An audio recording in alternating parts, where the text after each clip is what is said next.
Welcome back to part 4 of Lightlark. Can you believe that we're already on the 4th episode? One more episode, guys, for the finale. This part is going to be 5 episodes total. Well, wait, we're on part 4?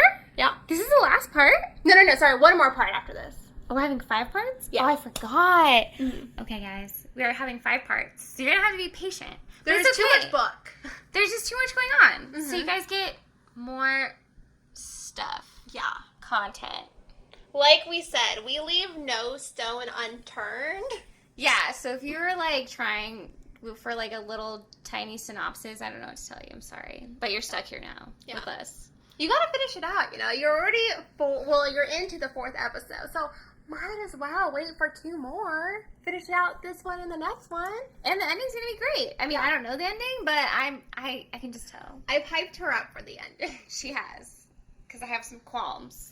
Oh, I'm so excited for you in the ending. It's so good.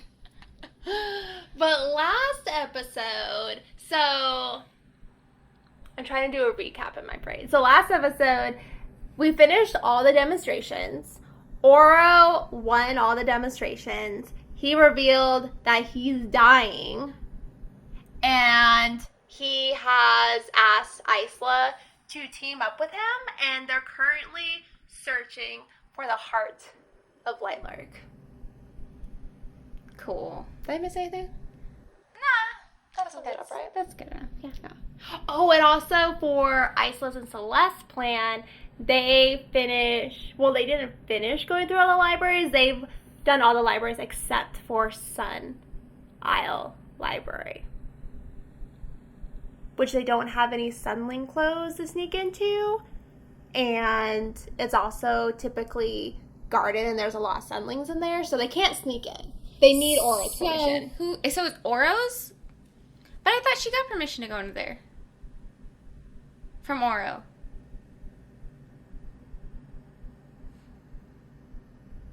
Didn't she go already?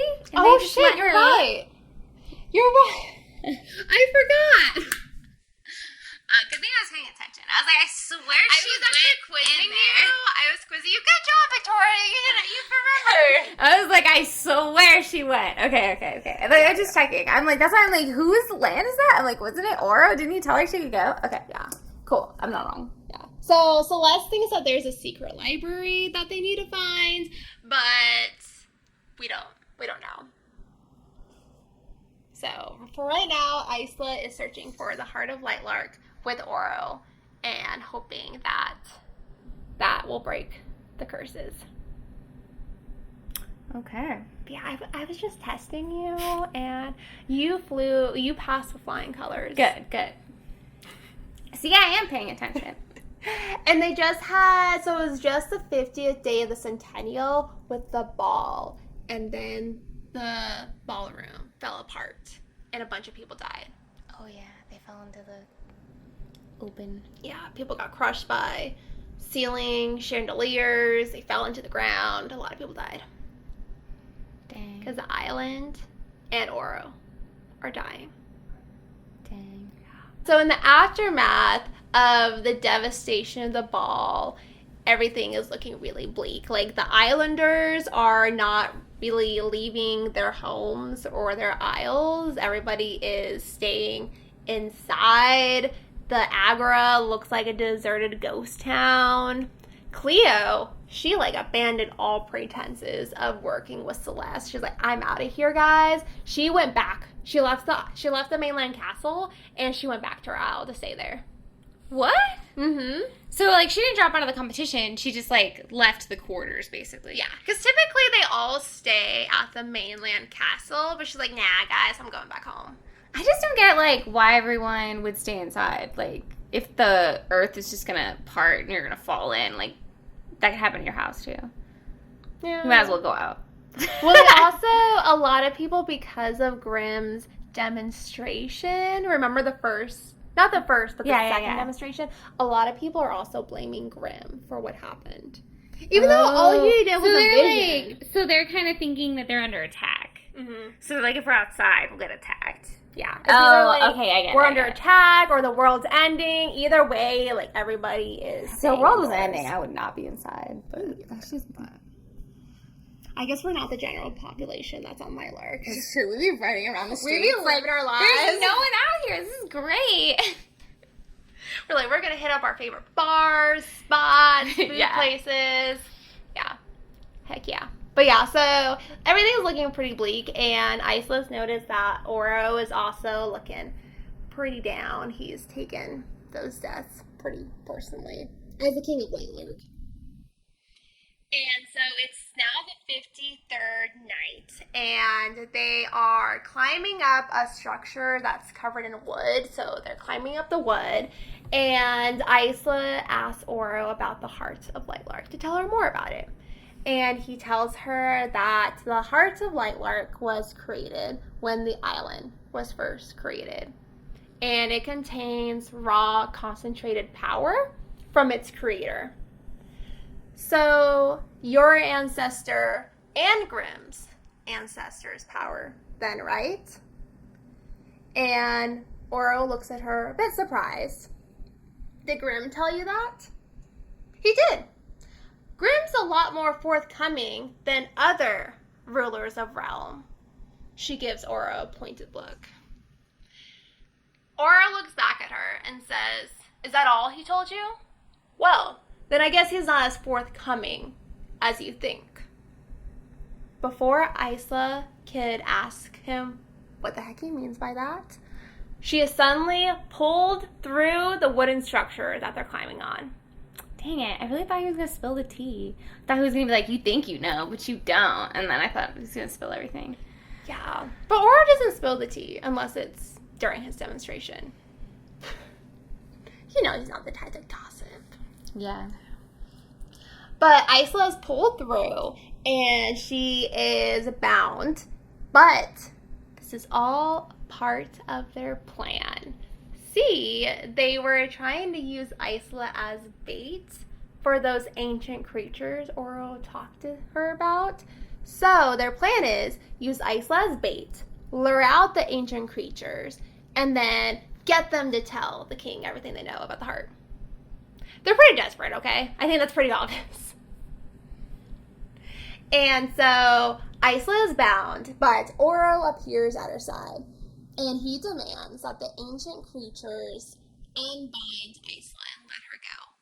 And these ancient creatures, they have long, translucent wings, light blue skin, long limbs, and large eyes. Kind of remind me of like bug people, just to give you a visual. That's what I imagine.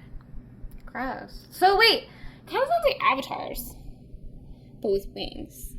And bug eyes. Avatars kind of do have bug eyes, don't they? Like, not. I think you need to specify Avatar. Because we talked a lot about Avatar The Last Airbender, but now you're talking about Avatar Disney.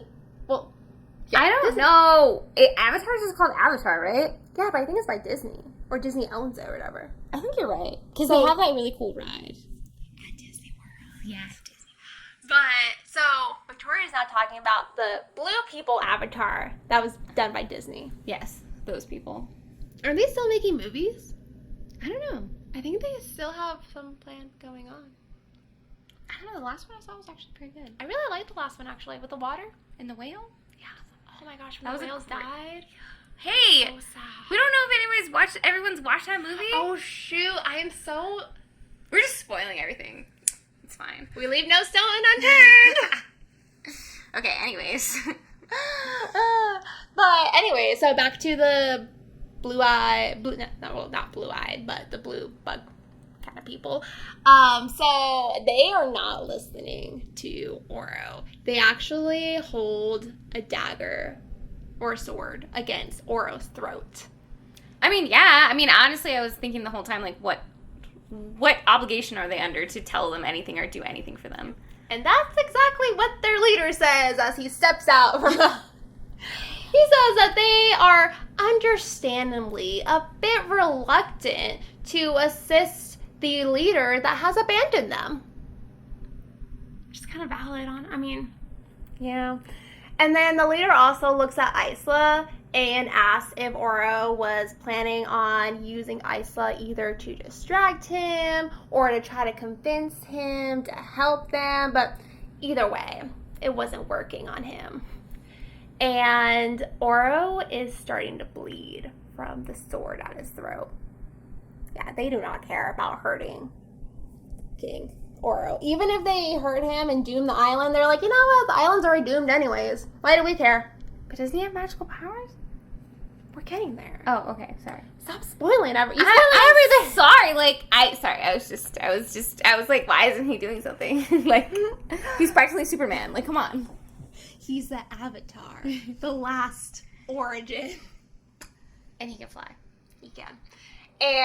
But he's losing a lot of blood, even though he still has his stoic face on, you know.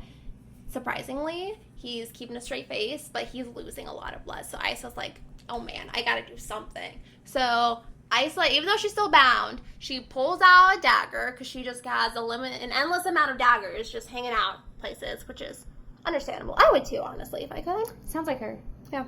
So she pulls out a dagger and she flings it at the leader, and it's an inch away from hitting its mark, the leader's heart, when suddenly the dagger freezes in midair by Oro, using his starling powers. And he also removes the sword from his throat and points it at the leader too, so. The tables have been saving you, and I'm taking over. Exactly. The tables have been turned. So now the leader's kind of like, oh, okay, like, you win. Because Oro calls him out how arrogant it was of the leader for him to think that he could have captured them so easily. Yeah. Right? Oro's like Superman, like you said. Like, what were you expecting? Yeah. And so he asked the leader to tell him all that he knows about the heart. But the leader won't tell him unless they make a deal. He wants Isla to visit him once this is all over. Okay. I was like, no. Because he could tell Isla was different. He said that she was born strangely. So he'll tell Oro what he knows about the heart, as long as Isla will visit him when this is all over. Oro doesn't want to make a deal, but Isla knows how desperate they are, so she agrees to it. She also doesn't want the leader of the winged people to spill the beans about her being powerless, what he means by born strangely, so she's like, I'll do it. Say no more. Other than the heart, but not about me. I'll do it. And the leader tells them that the heart blooms somewhere new every time. I have seen it, but I have not known where it is this time. But the heart chooses a place where darkness meets light every time. And with that, Oro picks Isla up and flies out of the cave. The hive, rather. Gross. Oh, you were grossed out by them being bug people, but as soon as you hear hive, you're like, ooh. Well, I thought you were like a stretch by calling them bug people, but then you're like, they live in a hive. I'm like, oh, they're actual bugs. Ooh, okay, it makes sense. The mouth is mouthing now. Yeah. And, well, Oro tries flying them away, but he's lost a lot of blood, so, like, halfway back to the castle, they start falling. Yeah, he is dying from blood loss. And he tries to use his wind powers to soften their fall as they crash into trees, but by the time they make it to the ground, he is barely on the verge of consciousness. So Isla needs to get him to some water because he needs to heal himself. But already he's starting to lose his sunling heat and his body is starting to go cold. So she listens really closely and she hears a stream in the distance of a river. So she drags him over to the stream and she fears it's too late. But when she puts him in the water, he does start to heal even though he's unconscious. And she holds his head up in the water, the cold river, all night. as water heals him. What's that look on your face?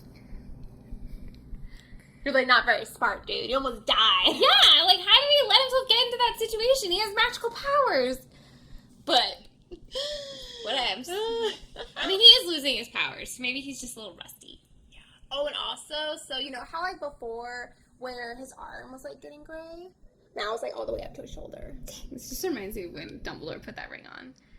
He's got that shriveled up little hand. Poor. I just imagine, Oro. like, buff Oro. Because I just imagine him like a god, and then just like a shriveled little... No! Whew. You put that image in my head. Yeah. I wasn't thinking of the shriveled arm until you said it. It's like what I'll see him every single time with Dumbledore. Like, after you put the ring on, his hand is just, like, melting, and Harry's like, are you alright? He's like, don't worry about it. It's fine. Don't worry about it. Don't ask. Don't ask, don't tell. Yeah. And Isla wakes up as the sun is about to rise, and she's relieved that they made it through the night, that they survived the night. But then she starts panicking because the sun is about to rise. They're outside. Oro can't be in the sun. Oh my gosh. You better dig a hole. I just watch holes. Just recently. Good. I'm glad. And she spots a cave about 20 feet away and dragging Oro again. She tries waking him up, try and slap him around. He is not waking up. I mean, granted, he almost died, so it's like, you deserve your nap, Oro. But time is of the essence, literally, and she drags him into the cave with a second to spare as dawn breaks. Wow. Yeah. Good thing she has a warrior body. Right? I wouldn't be able to drag somebody to no cave. No way. I would not make it in time. Like, Oro would just, like, burst into flames in my arm. Like, ah! Yeah, literally. Like, well, Lightlark zoomed. So they make it to the cave, and Oro doesn't awake until about midday. He is zonked out. But he wakes up and looks at Isla. You saved me? Now we're even. From the balcony incident. yeah. And Isla asks him, well, since Oro is going to be stuck there for some time because sunlight out there, it's only midday, he's going to be in there until dusk. So Isla is like, oh, you're stuck here? I'll wait with you. Because she could try to get some more information from him. Oh, that's true. That's true. That's true. I'd be like, okay, see you later. I'll be back. Like, bye. Let me know when we're meeting up next. And she asked him what the winged leader meant when he said, places where darkness meets light. And Oro tells her that nightshades did help build the island. And they actually had an isle on Lightlark as well. But when nightshades were banished from the war, their lands were built over, but there are still some places and creatures that dwell in the in-between, as they call it. Oh. So those are places where darkness meets light. Huh. Okay. Mm-hmm. And there are, according to Oro, because they know that, thanks to the Spectre, that the heart is not on Star Isle. From the whole possession incident, they got that information from the Spectre. So they know that the heart is not on Star Isle, and Oro tells her that there are a few spots on Sun Isle where darkness meets light. He's going to take care of searching for those. And there are 2 spots in Sky Isle, and then there are a few spots on Moon Isle. But Moon Isle is more of a last resort. Let's hope it's not there because Cleo keeps her isle so heavily guarded. Right. So they're hoping it will be on Sun Isle or Sky Isle. But in total, there are 8 places for them to search. So, when you say isle, is this an island? Mm-hmm. So these are all different islands. So, technically it's all like one island, but the isles are kind of like separated pieces of land where they have like bridges typically to get to them. But it's not like an ocean apart. Oh, okay. Kind of Because I was imagining them like getting in like a boat. No, they could walk there. Oh, okay. That makes sense. Just to paint a visual, when Isla first went to Sky Isle from the mainland, that took her like 40 minutes to walk there. Oh, because in my mind I was thinking they were going far away. No. Like when you said Cleo went back home. Yeah. I thought she like went home. Like I thought it was like To like Thailand? Yeah. But okay. Yeah. Good question. Yeah, glad to clear that up for you. I get it now.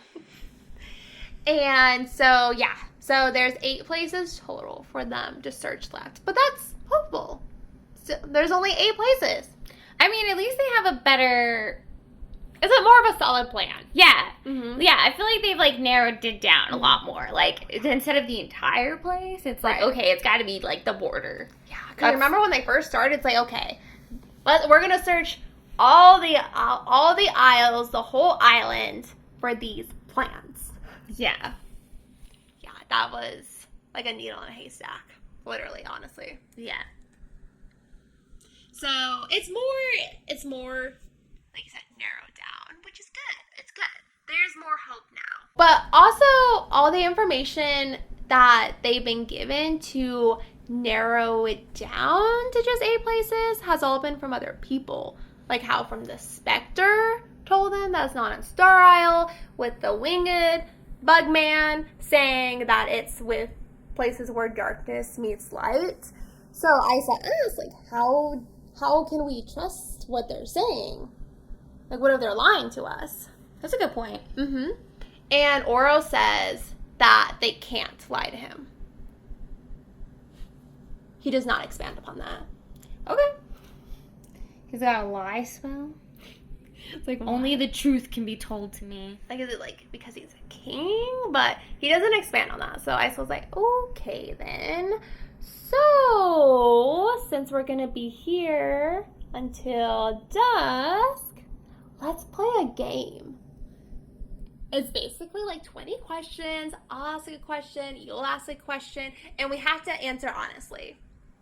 It's like, girl, are you thinking straight? You have a lot of secrets. You want to play 20 questions? She's going to test out that lying theory, like, right now. So, am I lying to you? Are you a lie detector? Can you tell? Or, like... Do I have a tell?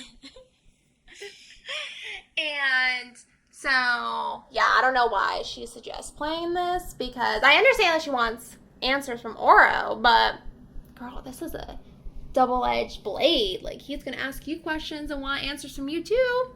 Yeah. But whatever. So, first she asks him that if he thinks that the original offense from the prophecy was using and wielding the heart of Lightlark. And he says yes. He gives her a look of, like, approval. That's like, oh, wow, you came to that conclusion. That's good. Which means like, wow, you're only 20? I didn't know they thought. Exactly. Like, wow, you're using your brain for one? Great. And she also asked him, just to start out easy with the questions, do you ever tire of wearing gold? And he says yes, he actually does. But technically being an origin, he could wear like blue, white, or silver. But yes, he does tire of wearing gold. I would feel like an Egyptian, like, royalty wearing gold all the time.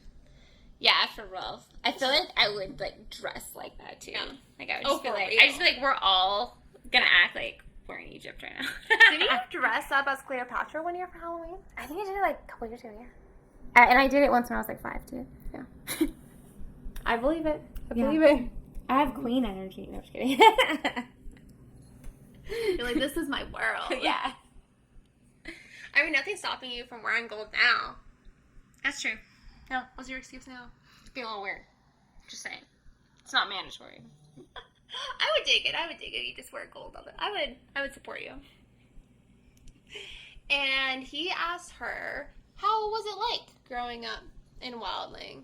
And at first, Isla is going to lie to him. Not to test his lie detectorness, but she just was going to be like, oh, it's wonderful, but she realizes that trust goes both ways.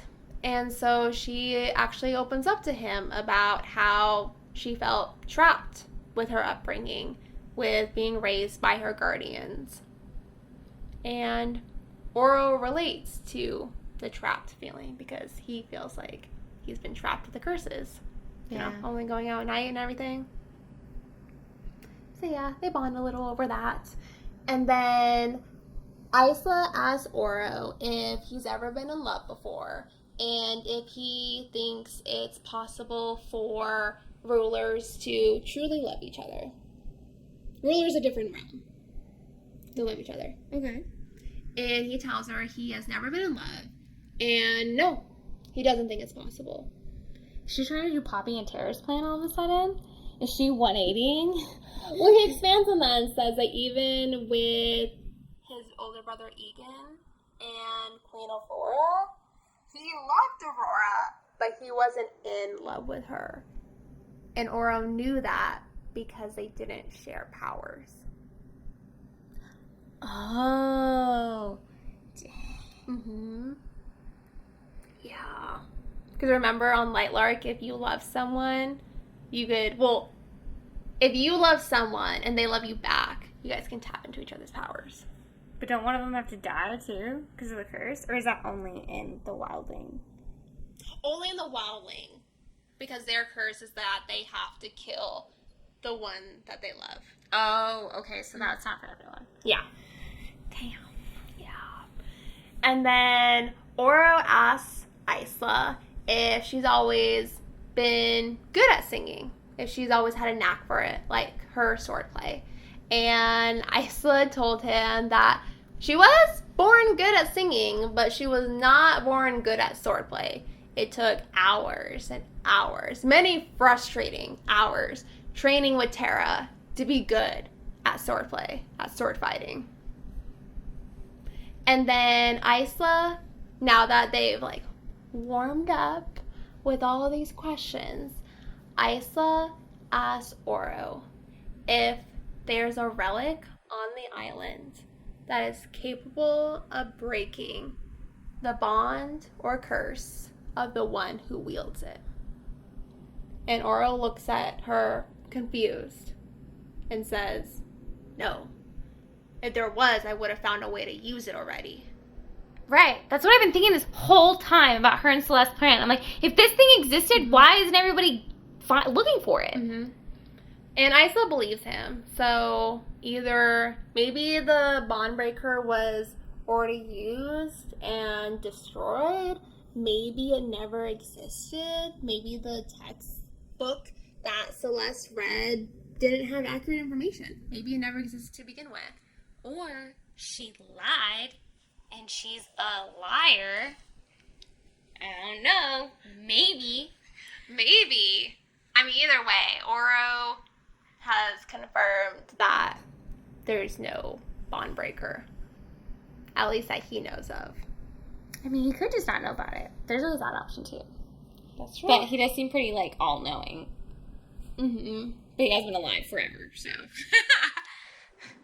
And he asked Isla if that's what she was looking for in the Sunlink library. And she says yes. Mm-hmm. And then next, she asks him how long has he been able to gild for. Oh, his powers? Yeah, with the gold.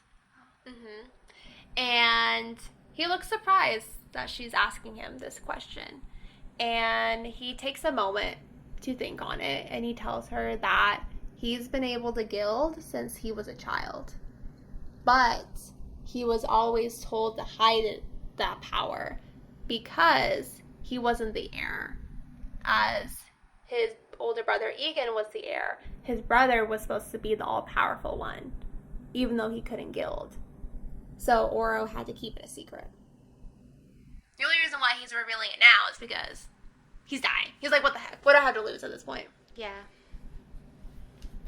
And then Oro asks Isla what her secret was during his demonstration.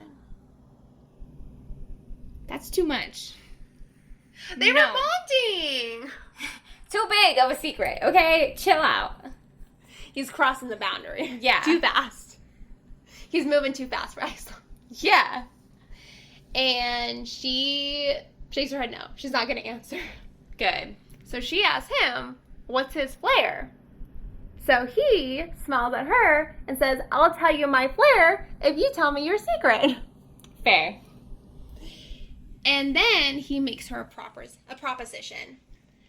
Tell me your secrets. And the Centennial prize, when we find the heart of Lightlark, that power is yours. No. Liar. And Isla is shocked. What do you mean? You wouldn't want that power for yourself? And Oro says, no. I never wanted to become powerful like a god. I never wanted to even win the Centennial. I just wanted to save Lightlark. Humble. And Isla thinks about it. But telling her secret is way, way too risky. So she's like, nah, bro. Honestly, I think I would have been convinced at that point. I'm not gonna lie. You're like, let me tell you all my secrets. I was like, what power? Okay, I'm in. I'm in. I'm sold. And Oro, in turn, is shocked by her declining. And he says, either you're the only ruler in the Centennial not interested in the prize, or your secret is worse than I suspected. That's not a question, Isla says. And now their game was over.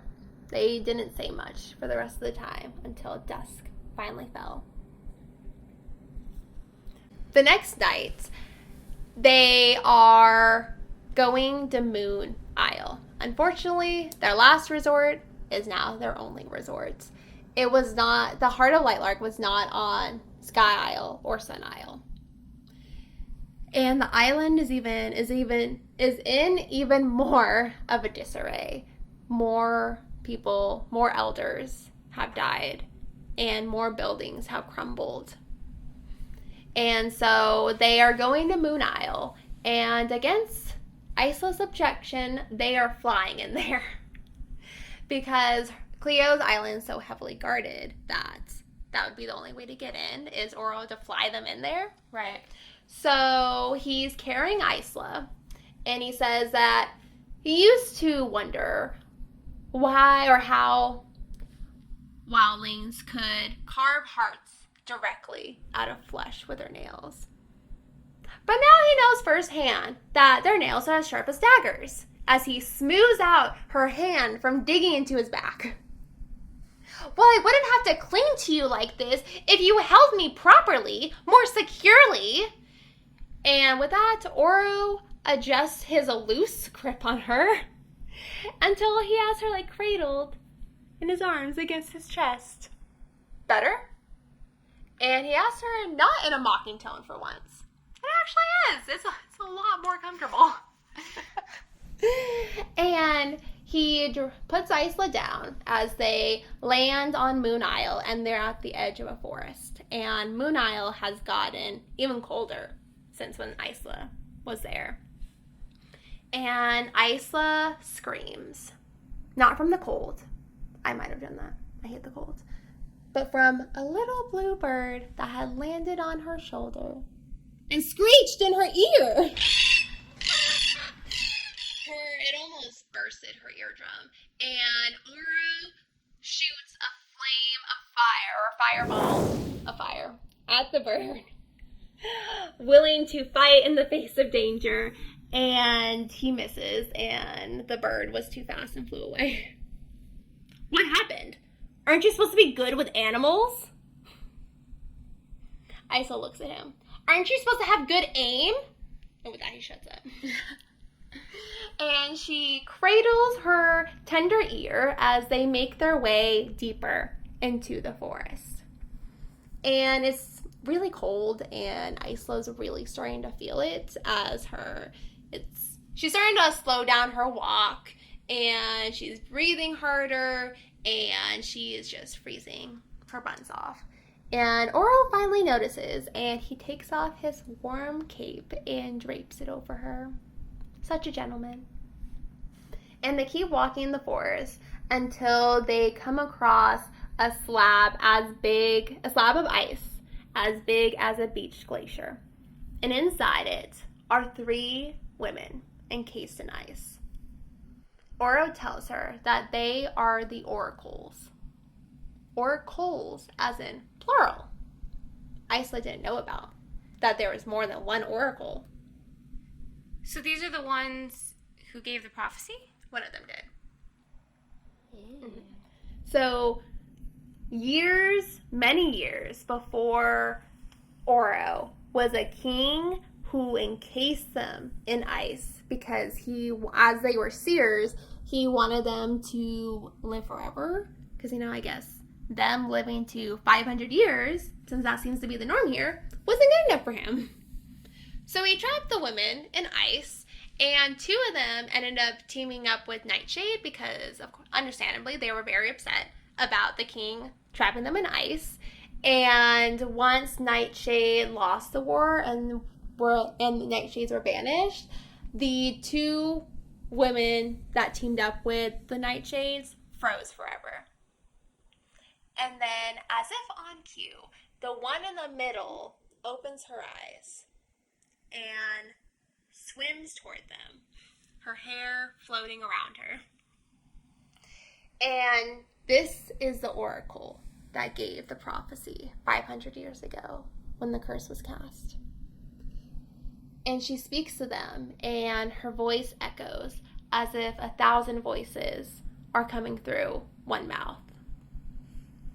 I haven't seen a sunling and a wildling together in such a long time. Such a curious thing. And Oro asks her where the heart of Lightlark is. Oro has no time for games. And the oracle tells them that she has been told that she's not supposed to talk to them.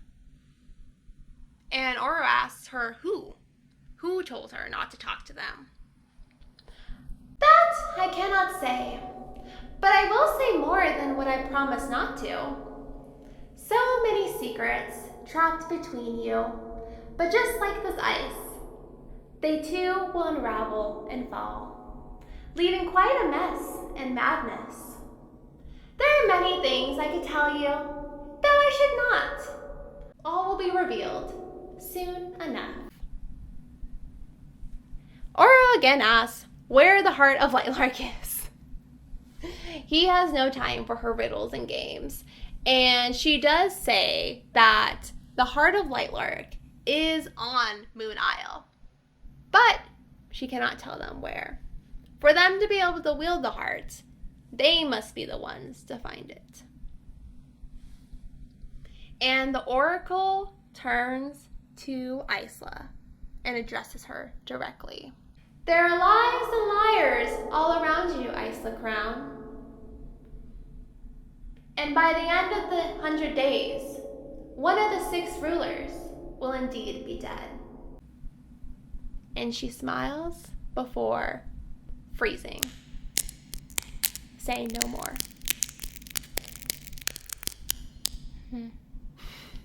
That's great.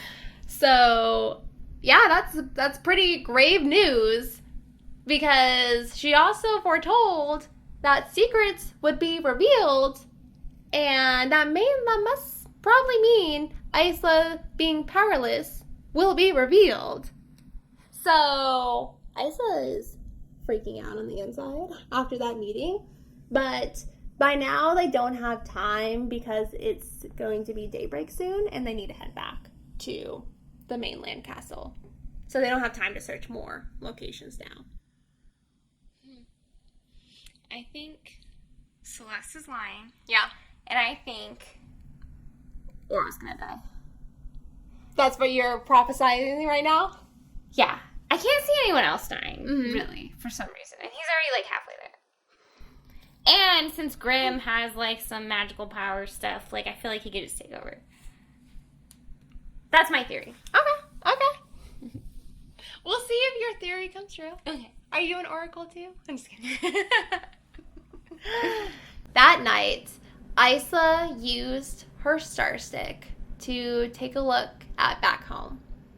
For the Centennial, she never did this because she was worried that if she took a look at back home, she would lose like all her nerve and she would just flee back home.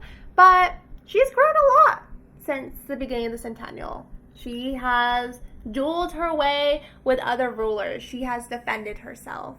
And she's grown a lot as a person. So she uses her star stick to draw a puddle of stars. And in the inky puddle, there are shimmering colors. And then the stars all shoot out and spread until she could see her way back home. And the Wildling Castle is in ruins. The villages are almost deserted. The forest has dwindled even more. How is this possible? And Isla wills her star stick to show her more. And it shows her a woman with tan skin. Her skin is starting to turn to bark. Her hair is turning to vines. And her hand is a root in the ground. It's Tara. This is what happens when wildlings start to die. They return back to nature itself. Damn. Since Isla doesn't have any power to inject into the land, it's taking power in the form of wildlings themselves. And she sees Poppy there, holding Tara's hands. Well, one hand. The hand that's not a root. And she's trying to comfort Tara. She's giving her an elixir that will slow down the transformation, but it won't stop it or reverse it. So is this a part of the curse, or is this just a part of being a wildling? If Isla had power to give to the land, this wouldn't be happening. But what I'm saying is, like, if she did break the curse, would this reverse? Or, like, whoever's a tree is going to be a tree no matter what? It depends on how much power she could give to the land. Okay. So, Poppy is trying to comfort Tara, and she says, "There's still hope. Our little bird is still out there fighting for us." But she confirms that a lot of the other wildlings have started to turn into this as well. And Isla knows now with how bad she thought that for the time that she had left that wildling would have stayed the same. She didn't think that it would deteriorate at such an exponential rate when she left. And she knows that even if she breaks the curses, even if she breaks her curse, that her power that she was supposed to be born with, it wouldn't be enough. She would need the power of the prize of Lightlark. Now it's not just about not losing the Centennial. Now she needs to win the Centennial. And so she finds Oro in a room in the castle. And her eyes are swollen from crying. And a tear rolls down her cheek. And Oro looks at her concerned. He holds his hand to her forehead to see, does she have a fever? Is she injured? Like, what is going on? And she asks him if their deal still stood. The deal from the cave. And he told her yes. And so she tells him, "I was born powerless." And she turns to leave and walk away from him. And he reaches out a gentle hand to stop her. "You mean you've never once wielded power? No. How can I wield something that I never had? And she turns to leave again, and this time Oro did not stop her.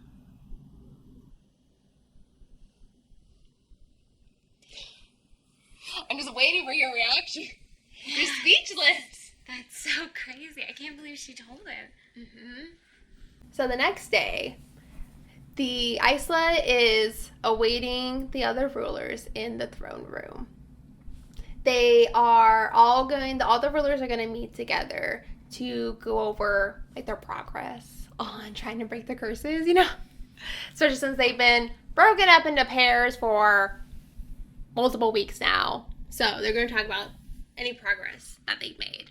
Isla survived telling Oro her secret, which is great, and she honestly feels more hopeful than ever. They only have a few places left to search on Moon Isle. They can find the heart of Lightlark. Isla can wield the heart. She can save her people.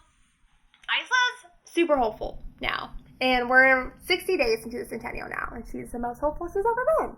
Okay. And Isla didn't discuss the meeting beforehand, so she was really surprised when Oro voluntarily told the other rulers that him and Isla have been searching for a relic that is infused with nightshade power, and that he thinks it was used to cast the curses 500 years ago. So Azul is like, oh, that's great. Why don't we all search for it then? And Oro tells them, though, that basically that they shouldn't put all their eggs in one basket just in case he's wrong, that they should still keep their separated searches. That's a good idea, too, because I feel like he can trust Isla enough to not take it and do bad things with it because he thinks she's just a naive kid. Mm-hmm. But I wouldn't expect that from all the other people. Cleo. Or Grim. Or Celeste. Yeah, or Celeste. They're all suspects now. Yeah. Except for Azul. Azul's a sweetheart. Yeah, what's Azul gonna do, really? He's just a mailman.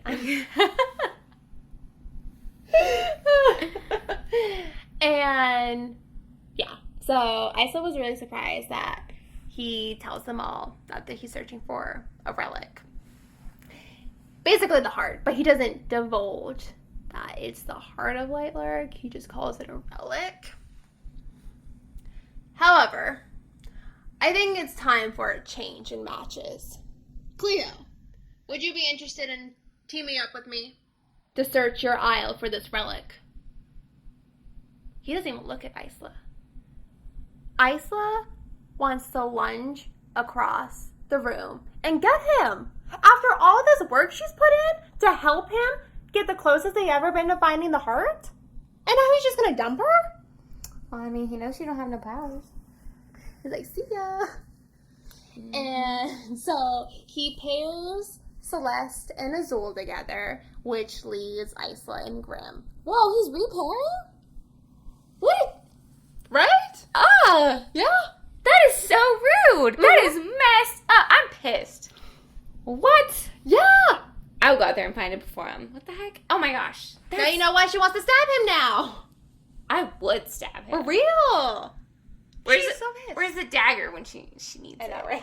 Apparently he's rusty. She could probably stab him before he notices. But Cleo doesn't seem to believe him. Are you sure, King? How do I know that this isn't some plot or strategy of you and the wildling putting together? Are you sure you really want to change teams? Okay, that makes sense, Like, of course this must be some kind of strategy that you wouldn't just leave Isla hanging, right? And Oro smiles at Cleo before looking at Isla. Let me tell you in on a little secret that might make more sense of the reason why I'm deciding to change teams. Isla Crown has no powers. What an asshole! What the hell? Oh, I would beat him up. Are you kidding me? No freaking way. He just told everyone? What a jerk. Oh my. Isla feels like her whole world has just shattered. Aurel just revealed to all of them that she has no powers. Cleo takes a step forward towards Isla. Celeste looks horrified at the revelation. And before anything more can happen, Grim takes Isla's hand, and they're gone. One moment they're in the throne room. The next, they're on the beach at the opposite end of the island. My flare, Grim explains. He can teleport. God damn it! He can't get any cooler, I swear! What the heck? That's the power I wanted! Huh. That's crazy! Okay. And Grim just risked revealing his flare to the other rulers to protect Isla. They get her She out can't of fall in love. They gotta break the curse first, okay? God, I'm so mad right now. I can't believe Oro did that shit. What a jerk. He didn't even give it, like, how many days was that? Like, the next day. What the? Ah! That is so messed up. I'm so mad. Okay. I know. freaking jerk. What? I was starting to like him. I was like, oh, he's kind of cool. And he was like, oh, well.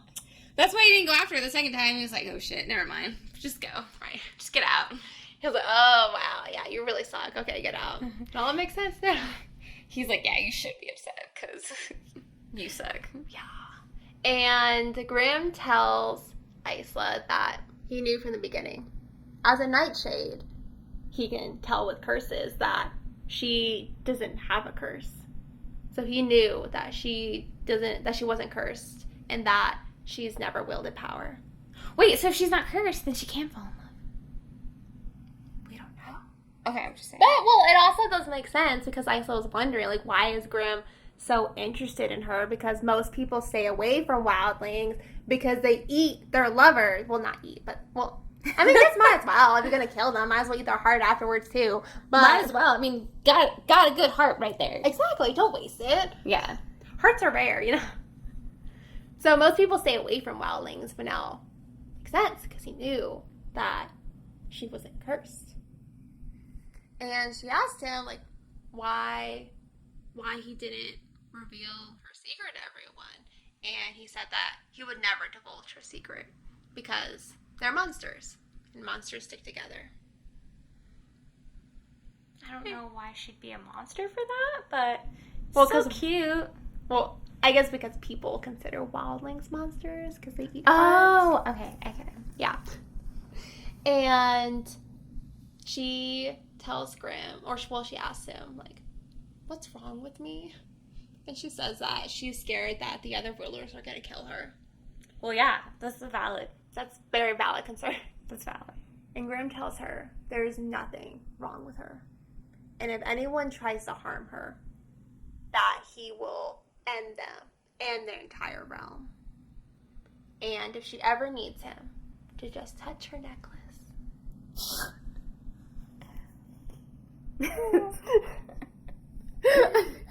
Okay. Her visible one. Yeah, I get it. It's just really corny, but it's great. I like it. It's good. You're digging it. So it's now been a week since Oro has thrown Isla under the bus, threw her to the wolves, and she has been spending her days with Grim because he didn't throw her under the bus. And she's also moved out of the mainland castle. Grim helped her move out, and she's now staying in the Place of Mirrors on Wild Isle. Because according to Juniper's intel, if you remember from last episode, all other powers, except for wildlings, are nullified in the Place of Mirrors. So, if any of the other rulers attack her, she should have a fighting chance. Yeah. You know? Good idea. Yeah. So she's been staying in the place of mirrors, and Ella, we love Ella. She's still been attending Isla. She's been bringing her food and water and whatever she needs. In her death year, so sweet. And Isla even gave her like a whole bag of gemstones as a thank you. And so like Ella can go get a healer, live the rest of her year like not working, but Ella still came back. Well, yeah, I mean, I would feel obligated after somebody gave me a bag full of gemstones, honestly. I'd probably, yeah. Like, damn it, I'm in debt to you now. But I mean, she can run now, so I mean. And Celeste has also been visiting Isla at the Place of Mirrors. She is still gung-ho on finding the secret library and finding the bond breaker. You know, she hasn't abandoned Isla yet. She's definitely not going to abandon her now. And Isla is feeling pretty down in the dumps. She even says to Celeste, maybe she should just sacrifice herself.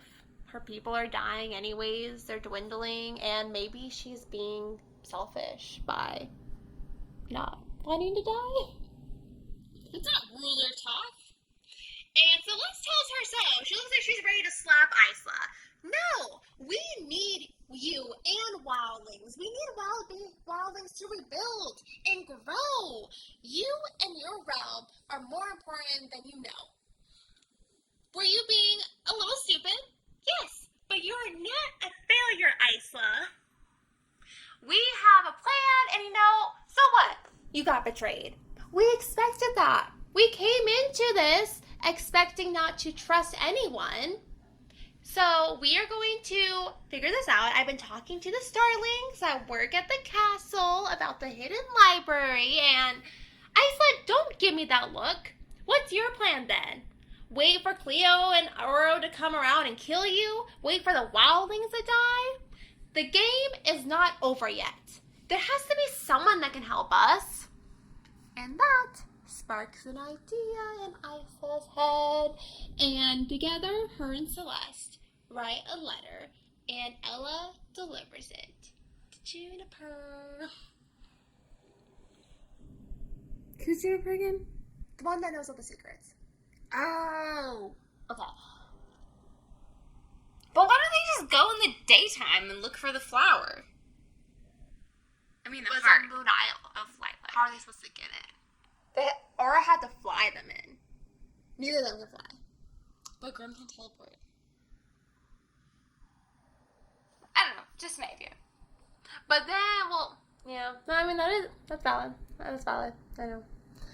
But at this point, Ella is definitely aware of their secret friendship, but she's been loyal to Isla all this time, and she's one of Celeste's people. It would be in her best interest to keep their alliance a secret anyways. Right. And so Isla writes a letter to Juniper. And Isla has been having more and more dreams about Grim.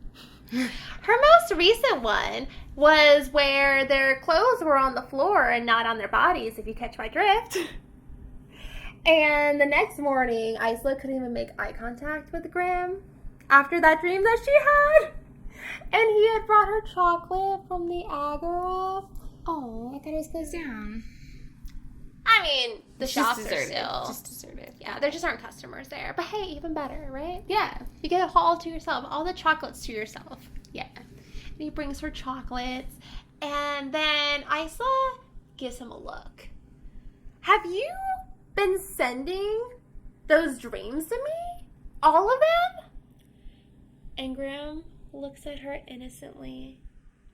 I have no idea what you're talking about. But from the sounds of it, this dream sounds something like I'd be very much interested in hearing more about.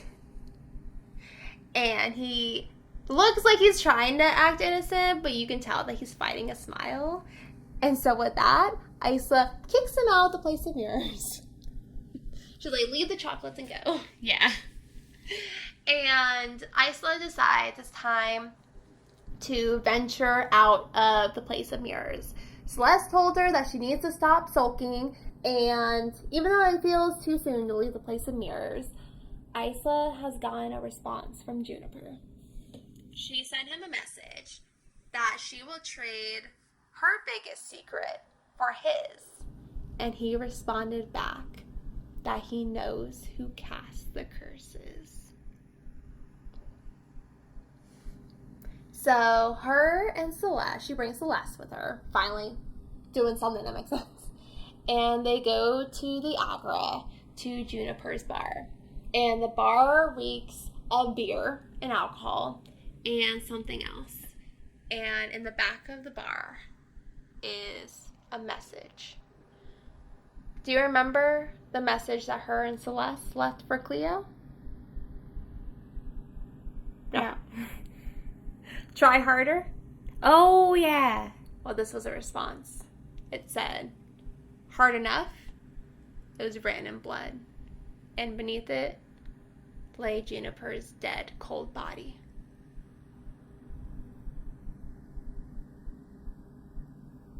So, Cleo must have killed Juniper, but Isla can't figure out why. I mean, she hasn't heard anything about Cleo or Oro finding the heart. And if they found the heart, they would have used it by now, but it's been over a week. But if you think about it, with the curses, moonlings have it the least worse. Like them or skylings, if you think about it. Because with nightshades and sunlings, they were significantly weakened because they were cut off from the source that they drew power from. For starlings, they were all dying before they could even master their powers, before they could live long lives. But with moonlings, of course, with the whole full moon thing, yeah, they did lose a lot of moonlings, but they have found ways to work around that, obviously. Just stay away from the ocean on the full moon. And there were plenty of ancient, long-living moonlings still left. There are plenty of strong moonlings. Maybe Cleo doesn't want the curses to be broken because it significantly weakens all the other realms in comparison to hers. But if that's what she was after, why wouldn't she just take everybody over then? What do you mean? Like, if she likes everybody being weak, what's the point of them being weak unless she's going to do something about it? Well, she didn't show up to the Centennial. Maybe she has a secret legion. Maybe she is trying to take over. She's building Mordor. She is. She will lead the orcs. So maybe she's trying, and also maybe that's why her and Oro haven't found the heart yet. Maybe she's purposely thwarting him finding the heart on Moon Isle. Definitely some food for thought there. That sucks. Yeah, I was like, who did it? So close. Poor Juniper. Yeah. I like Juniper. Yeah. He gave some good intel, you know? I don't know how trustworthy he was, but I trusted him. Yeah. So Isla goes out for a run, and she spots Cleo. She's about to make a run for it back to Wild Isle, but she sees that Cleo hasn't spotted her, and Isla is tired of running. She's going to have to face Cleo sooner or later. So she decides she is going to follow Cleo. And she follows Cleo back to Moon Isle, where surprisingly, for once, not being guarded. So she's able to keep following her to Moon Isle. And Cleo walks through the forest, and she comes across a mountain covered in ice. And Cleo opens up a hole, a hidden passageway in it. And Isla takes a step closer to try to see what it is, when all of a sudden, there's a loud screeching. That little blue bird is back. And it screeches at Isla, and Cleo looks behind her and locks eyes with Isla. And a moment later, she sends Isla hurtling back with an ocean wave and slams her up against the mountain of ice. And Isla screams out as it feels like her spine just got shattered as it was slammed against the mountain. And then Cleo freezes Isla in the water.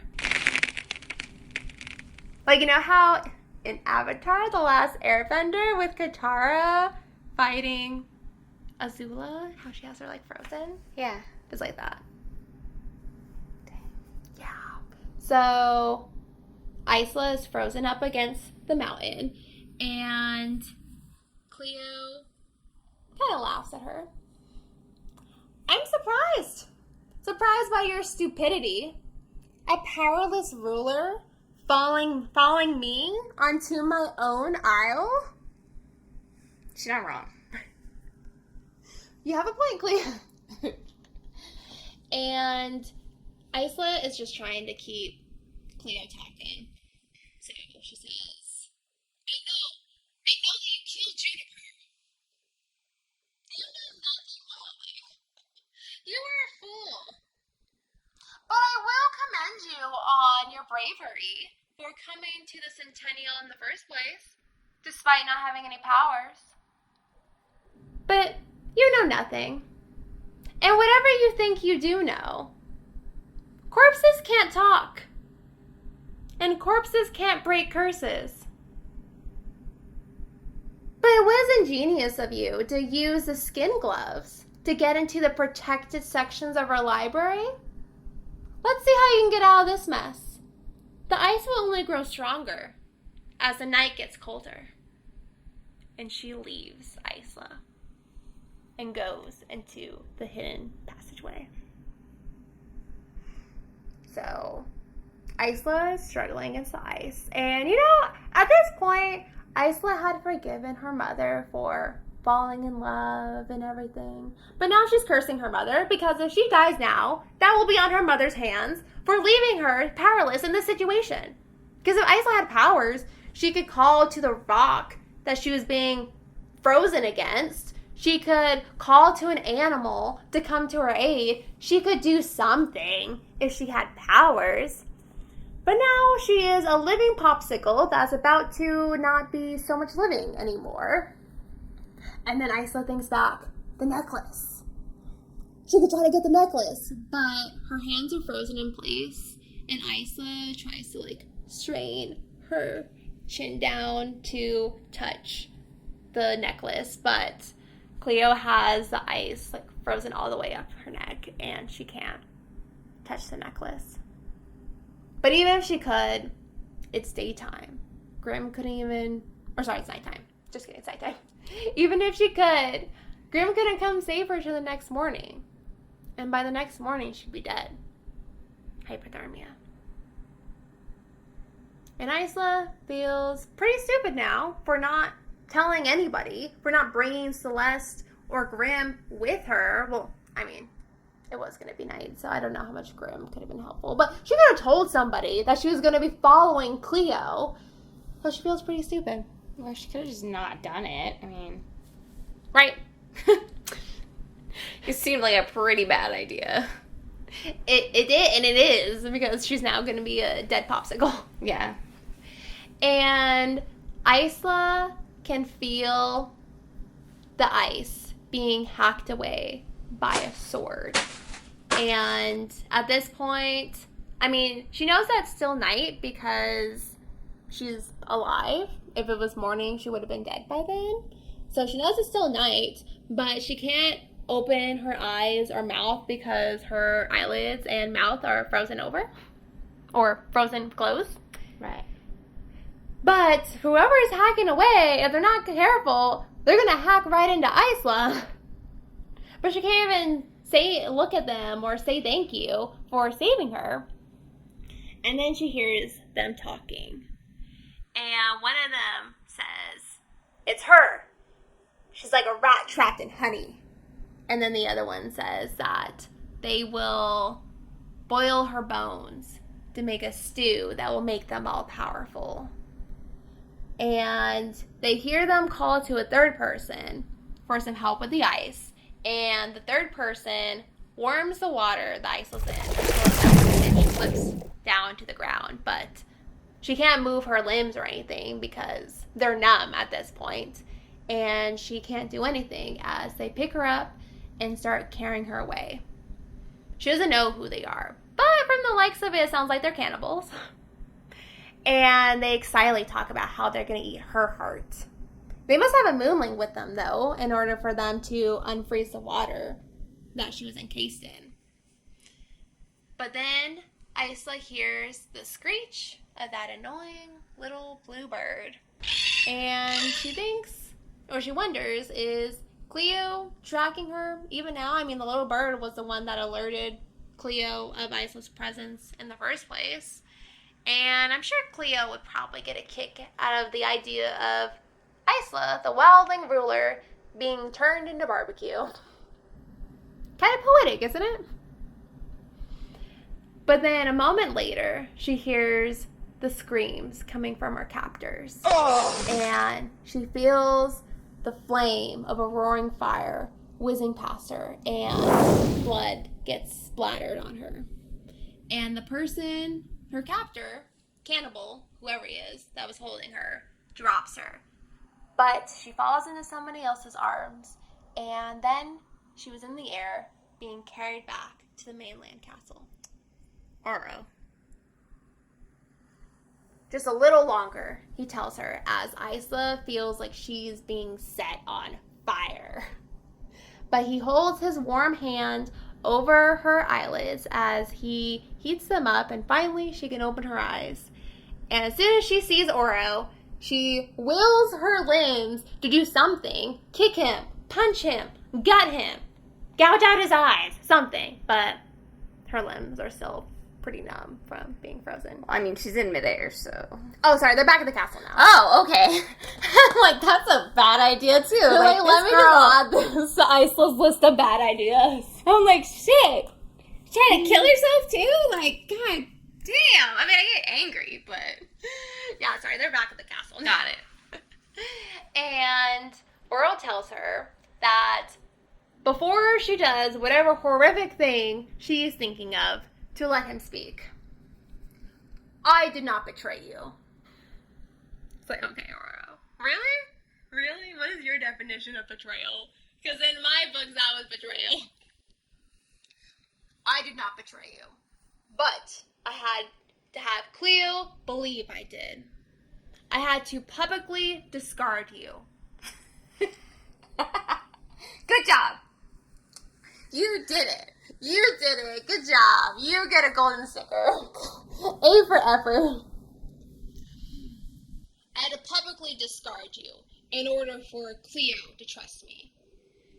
It was only because she saw the hurt and betrayal on your face and in your actions the days after that she started to trust me. There was a maze that was completely cut off. It would have been impossible to access on Moon Isle without her help. She finally took me there today. And fortunately, the heart was not there. Otherwise, I'm sure Cleo would have tried to take it. But now, there are only 2 other places for us to search. We? There is no we anymore. You ruined that.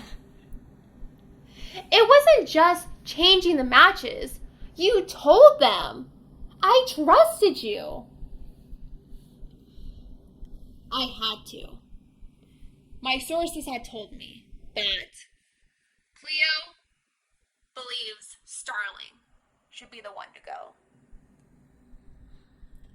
I needed to pair with her in order to search Moon Isle. But by changing the pairs, she would have been able to go after Celeste. Because while they're paired together, she couldn't kill her because of the rule. But you can't kill your partner. So isn't it bad that they switched? So he's telling her that he exposed her not only to get Cleo to trust him, but he also wanted to cast doubt on Cleo's decision that Sterling should be the one to go, even though it meant that she would be thinking of Isla. But he said that if Cleo did want to kill Isla, she would have killed her that night. Well, yeah. So, but he wanted to cast doubt on Cleo's decision to get rid of Starlings because changing the pairs, she could have directly have gone after Celeste and killed her. Even though it's against rules. It wouldn't be against the rules because he changed the pairs. Does that make sense? It makes sense, but then why wouldn't he have just left the pairs? Because he needed Cleo to get into the maze. So he's like, I'll reveal your secret so she doesn't kill your friend. Yes. Okay. And he tells Isla that he always was keeping an eye on Cleo. And if he could not keep an eye on Cleo, he had guards. And he had guards on Wild Isle by the Place of Mirrors. Otherwise, how would Ella have gone in and out unharmed? So he was always watching her. That night, she did slip through the cracks because he was planning on meeting up with Cleo anyways to go to the maze. So he wasn't having guards follow Isla. He's like, well, I'm going to be with Cleo anyways. He didn't expect Isla to follow Cleo directly, which I think is kind of valid. I don't think that was the smartest decision. Yeah. Yeah. And so Oro wants to team back up with Isla again. Okay. He tells her that he trusts Isla, despite her lying to him all the time. You have told me your secrets, so now I will tell you my flair. No one can lie to me, because I know when people are lying. You have lied to me countless times, Isla. And still, I told you about the heart. I told you everything, except for this. Will you please work together with me again, for the sake of both of our people? And Isla knows that finding the heart of Lightlark is her only hope, is her only option. So she begrudgingly agrees to pair up with him. But she tells him, you now know that I do not eat hearts. But betray me again, and for you, I'll make an exception. Okay. And then Isla fills Celeste in on what happened, and Celeste isn't surprised that Cleo was going to try to kill her. Honestly, I figured, besides you, everyone here probably does want to kill me. I didn't trust her anyways. And Celeste is actually pleased that Isla is teaming back up with Oro because of the hidden library. Now, Oro owes Isla. He can tell her about the hidden library. This is the least that he can do. Mm-hmm. So, Celeste is still gung-ho on her finding this bond breaker that may or may not exist, but... Is everybody's secret chamber in their library? Like... Who knows? And now it is the 75th day of the Centennial, and it's time for caramel. Not caramel apples, even though that does sound really good right now. Caramel is a 24-hour carnival, so maybe they do have caramel apples there. But it's to celebrate being 3/4 of the way done with the Centennial. So everybody participates. There's festivities all day. It's a 24-hour thing. I thought everybody was locked in their houses. They were scared to come out. Well, it's a celebration. Okay. It's Christmas, so it doesn't matter. Right, it's a light in the mood, okay? Yeah. We're like, you know what? Things are feeling pretty dreary before, but we're going to come out for caramel. Yeah. And Isla skips out on most of the festivities. She doesn't really care. She just wants to go searching for the heart, but she knows that Oro needs to, because, Oro can only do the night part. of the festivities, so they can't go out searching for the heart that night. So Isla comes out at dusk, and she decides, tonight, since they're being forced to take a day off from searching for the heart anyways, she'll let loose a little. She's gonna have one drink. And this drink was either made super strong on purpose for the festivities, or Isla is super lightweight because she is wasted after this one drink. She is a little bit more than tipsy as she makes her way back to the castle. And as she's back into the castle, she runs into Oro, and of course he is very concerned over her drunken stupor. Yep. Are you all right? Do you need me to take you back to your room? Did you drink the haze? Isla has no idea what the drink is called, but she nods enthusiastically, and she starts dancing and singing the music that only she can hear. And so Oro does take her back to her room, but Isla is feeling like a little chatty box because of her drunken stupor. And so she bribes Oro to stay with Wilding tea. And honestly, I would be easily bribed by that too. I mean, give me some tea and I'm there. Yeah, I do love tea. Tea sounds really good right now too. Yeah. You never invite me out for tea. What are you talking about? We go to Brew Tea Bar all the time. Oh, Brew Tea Bar sounds really good right now. When do they close? 11, I think. Wait, no, no. I don't know. That was pre-COVID. I forgot. I don't know what their times are now. Maybe I don't know. We should hurry up so we can go. We need to wrap this up. So she bribes him to stay with Wilding tea, and Oro actually seems pretty pleased with the tea. And she is just talking his ear off, chatty. And then soon her energy leaves just as quickly as it came, and she's tired. And so they're sitting on her couch, and she lays her head on his lap, and she says that her head feels like it is filled with honey, because that's what it feels like. And Oro laughs, a genuine, not sarcastic laughter. Yeah. Poppy and Tara are happy somewhere. They're celebrating with Tara being half into the earth.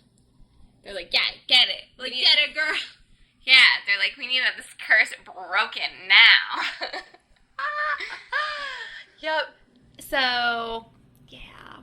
And Isla wakes up, and she sees that she's still laying on Oro's lap, but Oro also fell asleep. And he was just telling her how he hasn't been sleeping, at all, because guilt keeps him up at night, whatever that means. I don't know if it's guilt from the war, or guilt from not breaking the curses and what's been happening, but he finally fell asleep, and he looks so peaceful. Cute. Yeah, but she needs to wake him up, because Carmel's still going on, but he needs to go. She knows that he needs to at least go to Carmel for a few hours as his duty. So she wakes him up, and she fixes his crown, and he leaves. Well, first he tells her that the next night they will resume searching for the heart, and then he leaves.